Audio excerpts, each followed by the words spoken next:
Assalamualaikum warahmatullahi wabarakatuh. Kembali lagi di channel Radio Horor. Untuk kisah kali ini ada sebuah cerita yang diambil dari Twitter dari tulisannya @okmpengamatan. Dan untuk kisah yang akan saya bawakan kali ini yaitu sebuah kisah yang berjudul Tumbal Pembangunan Pesantren.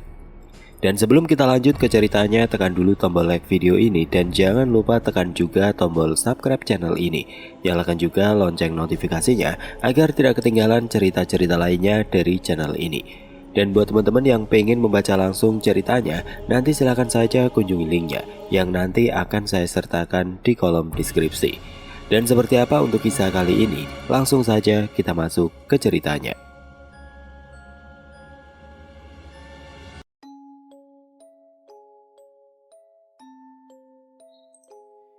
Kisah ini terjadi di sebuah desa yang terletak di lereng Sumbing Sindoro.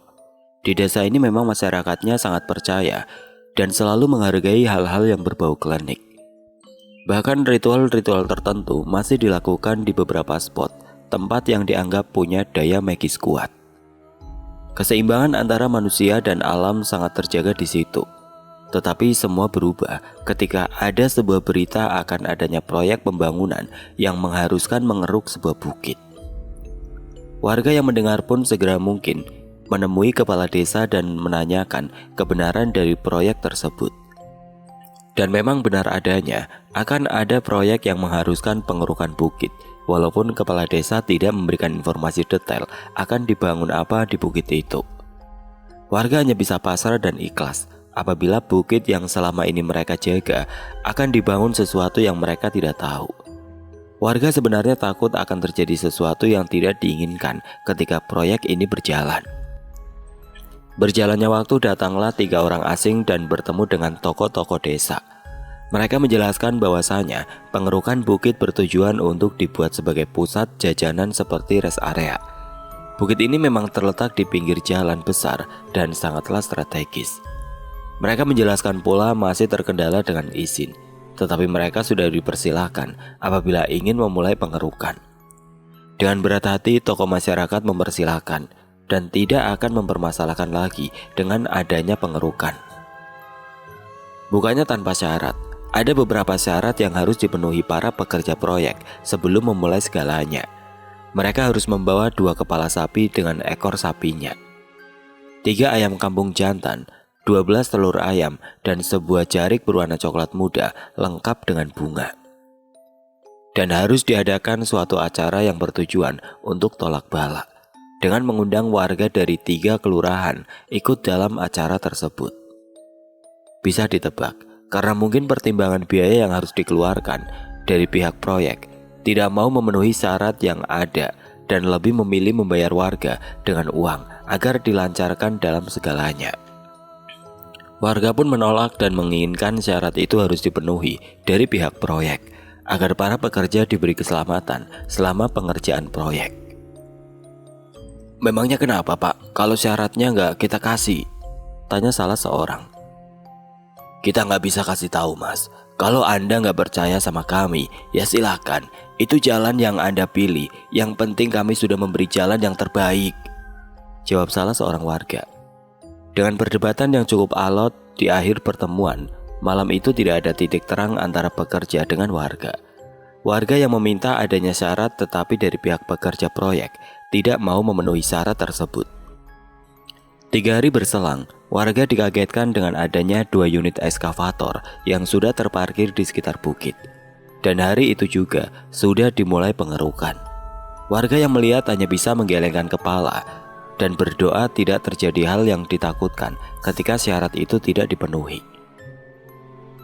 Dari beberapa tokoh masyarakat sempat menemui para pekerja. "Mas, hati-hati mas, kalau syaratnya belum ada, nanti kalau ada apa-apa kita nggak bisa bantu." "Iya pak, saya sudah tahu. Tapi ya gimana pak, saya cuma disuruh bos. Saya juga cari rezeki pak untuk makan anak istri." Mendengar jawaban seperti itu, beberapa tokoh masyarakat pun mengerti keadaan para pekerja di sana. Walaupun memang ada suatu syarat yang harus dipenuhi, akan tetapi mereka juga dibenturkan dengan pekerjaan. Singkat cerita, pengerukan sudah berjalan 3 bulan dan belum ada progres yang signifikan. Bahkan setengah bukit pun belum tersentuh. Padahal bukit itu termasuk kecil.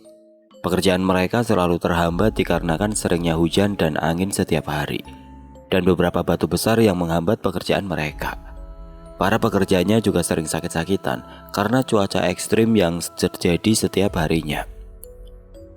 Uniknya, adanya hujan dan angin besar ini dimulai dari hari pertama pengerukan, seperti ada penolakan dari alam sekitar dengan adanya proyek ini. Di suatu malam, warga mendapat berita ada 8 pekerja kesurupan secara bersamaan, dan warga diminta tolong untuk menyembuhkan 8 pekerja yang kesurupan itu. Sempat ada penolakan dari warga karena merasa kasihan. Akhirnya 8 pekerja itu dinetralisir dan dievakuasi ke rumah warga. Ini yang saya maksud kemarin, Mas. Ini baru kesurupan. Kalau memang dipaksa bisa lebih dari ini. Tapi ini aman kan, Pak?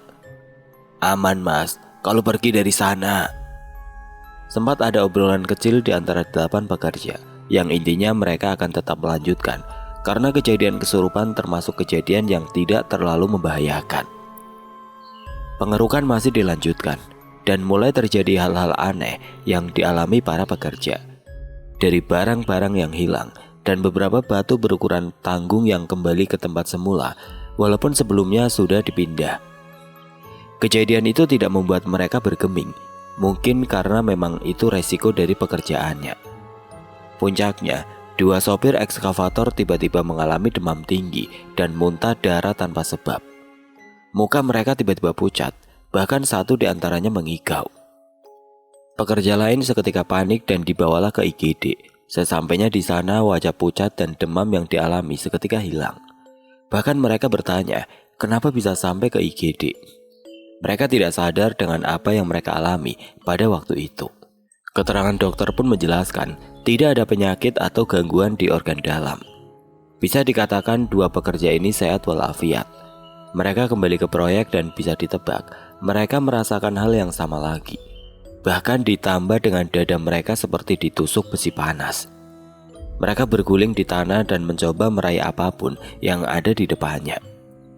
Panas, panas, tolong aku, tolong, dadaku panas banget. Bingung bercampur panik, para pekerja melaporkan kejadian dan meminta bantuan, namun kali ini warga menolak. Akhirnya mereka membacakan ayat Al-Quran, dan di situ 2 pekerja ini merasa rasa sakitnya berangsur hilang. Hingga akhirnya rasa sakit itu benar-benar hilang. Para pekerja merasa ini sudah di luar nalar dan berpikir mungkin ini yang dimaksud oleh sesepuh desa. Karena takut kejadian ini dialami semua pekerja, mereka melaporkan kejadian ini ke petinggi proyek. Akhirnya dibuat keputusan, pengerukan diberhentikan selama 1 bulan, agar keadaan bisa mulai tenang dan 2 sopir ekskavator berangsur membaik. Bukannya membaik, dari keluarga kedua sopir ekskavator ini menceritakan, setelah pulang dari proyek setiap malam di jam-jam tertentu, selalu mengalami demam tinggi dan muntah darah. Bahkan mereka bermimpi bertemu wanita cantik dengan gaun yang indah.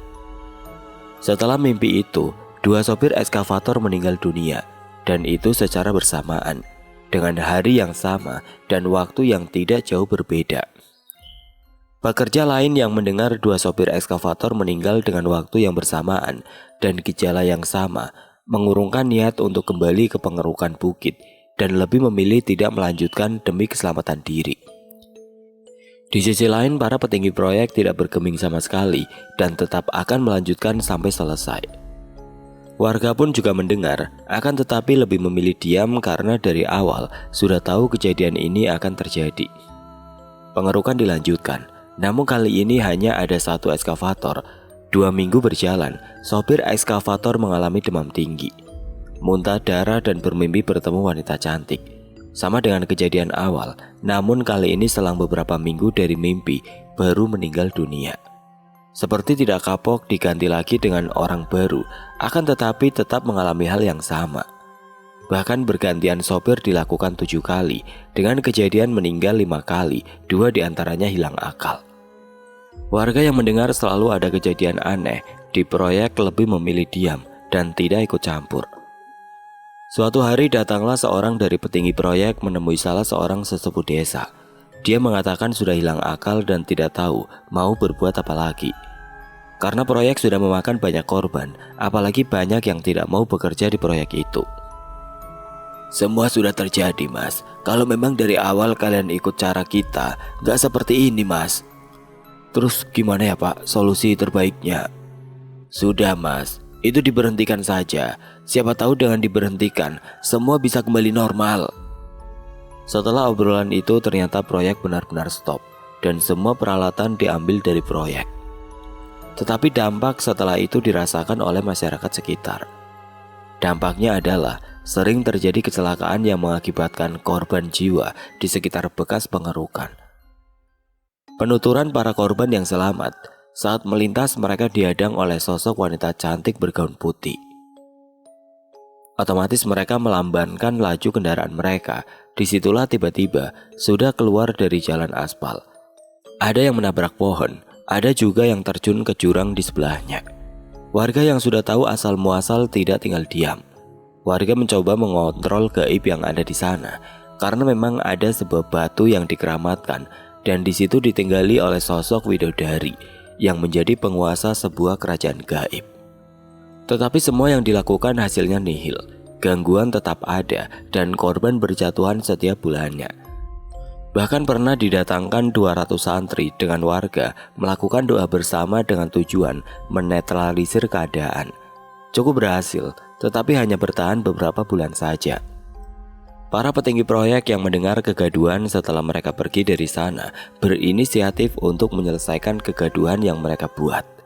Datanglah mereka ke salah satu sesepuh desa dan meminta saran apa yang harus mereka berbuat. Akhirnya diberilah saran agar hajat proyek diganti oleh orang lain agar bisa berguna bagi banyak orang. Dengan kata lain, tanah kepemilikan dijual ke orang lain. Apa yang menjadi saran dari sesepuh desa dilakukan petinggi proyek.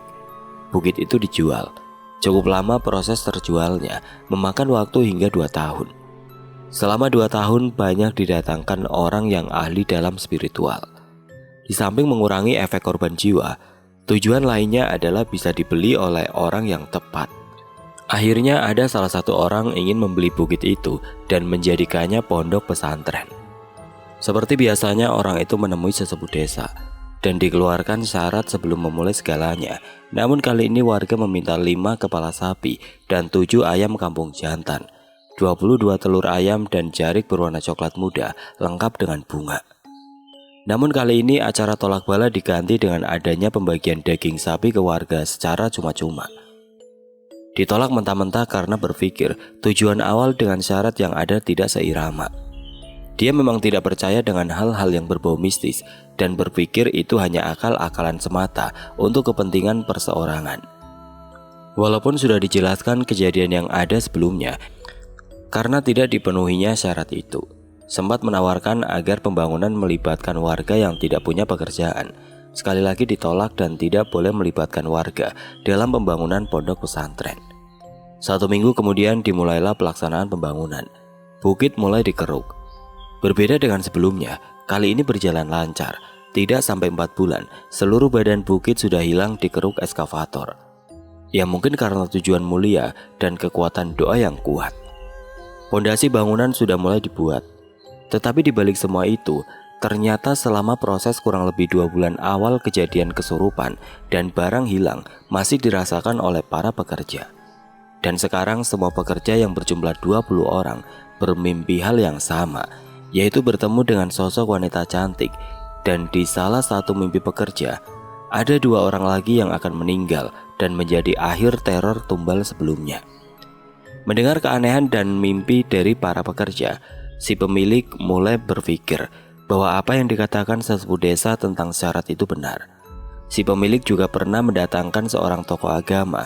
Di situ dijelaskan bahwa dulunya sering ada pemujaan dengan adanya tumbal. Namun untuk mengurangi hal itu butuh waktu yang agak lama, karena kekuatan dari empunya tempat sudah semakin besar seiring dengan banyaknya korban jiwa yang berjatuhan. Untuk mencegah mimpi itu benar-benar terjadi, si pemilik datang ke sesepuh desa dan menceritakan mimpi para pekerjaannya. Sudah terlambat, Pak. Kan saya sudah bilang harus di awal. Tapi kalau Bapak mau, bisa pakai syarat itu. Tetapi korban hanya berkurang 1. Ya sudah Pak, nggak apa-apa. Ini nanti jadi rahasia saya dengan Bapak. Jangan sampai ada yang tahu selain kita. Yang penting cepat selesai. Dilakukan semua syarat yang dibutuhkan. Beberapa warga beserta para pekerja berkumpul. Mereka melakukan ritual dengan menguburkan sebuah syarat pas di tengah bukit yang sudah dikeruk. Setelah semua syarat yang ada dipenuhi, si pemilik menjelaskan ke para pekerja tidak akan ada lagi korban dan mimpi itu tidak akan pernah terjadi. Hal itu ia lakukan semata-mata agar para pekerja mau melanjutkan pembangunan pondok pesantren. Pembangunan dilanjutkan dan selama berjalan kurang lebih 1 tahun, tidak ada kejadian aneh lagi yang dialami para pekerja. Mimpi itu juga tidak lagi menghantui para pekerjanya. Ketika bentuk bangunan sudah mulai terlihat, ada salah seorang pekerja mengalami kecelakaan kerja. Pekerja terjatuh dari lantai 2 dengan kepala membentur tanah terlebih dahulu. Sempat dibawa ke rumah sakit, akan tetapi nyawanya tidak tertolong. 4 orang pekerja yang melihat langsung menuturkan, jatuhnya dari lantai 2 sangat tidak wajar, karena jarak dari tepi bangunan agak jauh dan di situ dia seperti didorong oleh sesuatu. Pekerja lain yang mendengar kesaksian 4 orang pekerja itu berpikir bahwa syarat yang dilakukan waktu itu adalah kebohongan semata. Mereka tidak melaporkan kejadian ini ke pemilik ponpes. Mereka berinisiatif datang langsung ke sesepuh desa. Di situ sesepuh desa menjelaskan bahwa memang syarat itu hanya untuk mengurangi korban, bukan untuk mencegah semua korban. Mendengar penjelasan hal itu, para pekerja berbondong-bondong menemui si pemilik dan menghakimi si pemilik. Mereka merasa dibohongi dan menjadi perjudian tumbal. Namun apa daya, ketika sesampainya di rumah sang pemilik, ternyata sudah mengetahui dari keluarga korban dan kabur meninggalkan rumah entah kemana. Tetapi dari telepon terakhir sang pemilik, dia akan memberikan santunan dan bertanggung jawab kepada keluarga yang ditinggalkan. Walaupun begitu, dengan emosi yang memuncak dan penuh rasa kecewa, rumah hunian sang pemilik pun menjadi sasaran para pekerja. Rumah dirusak, bahkan rumah berencana dibakar oleh para pekerja, tetapi sempat dihentikan oleh warga sekitar. Setelah kejadian korban tumbal terakhir itu, bangunan sempat mangkrak bertahun-tahun. Bahkan sudah ada beberapa bagian bangunan yang roboh karena sang pemilik yang tidak datang lagi dan melanjutkan pembangunan. Dan tepatnya di tahun 2019, ada sebuah komunitas yang mencoba mencari dan menghubungi sang pemilik untuk meneruskan pembangunan pondok pesantren yang sudah lama mangkrak itu. Akhirnya bangunan digibahkan dan dipersilakan dibangun. Di situ sang pemilik bercerita ketika dia membangun pondok pesantren itu memang hanya untuk kebutuhan duniawi saja. Dia membuat karena bertujuan untuk menaikkan popularitas dan mencari lumbung suara. Karena di daerah itu dia bisa mendapat 30% dari suara yang dibutuhkan. Dan dia menggibahkan bangunan itu sebagai penebus dosa yang dia lakukan sampai mengorbankan nyawa orang lain.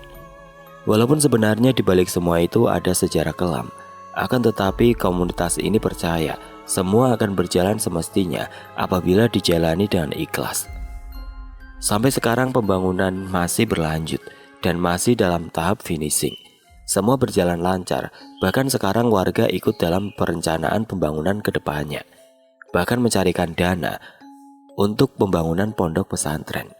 Mari kita doakan semoga pembangunan berjalan lancar dan bisa menjadi sebuah berkah ketika pondok pesantren ini mulai beroperasi.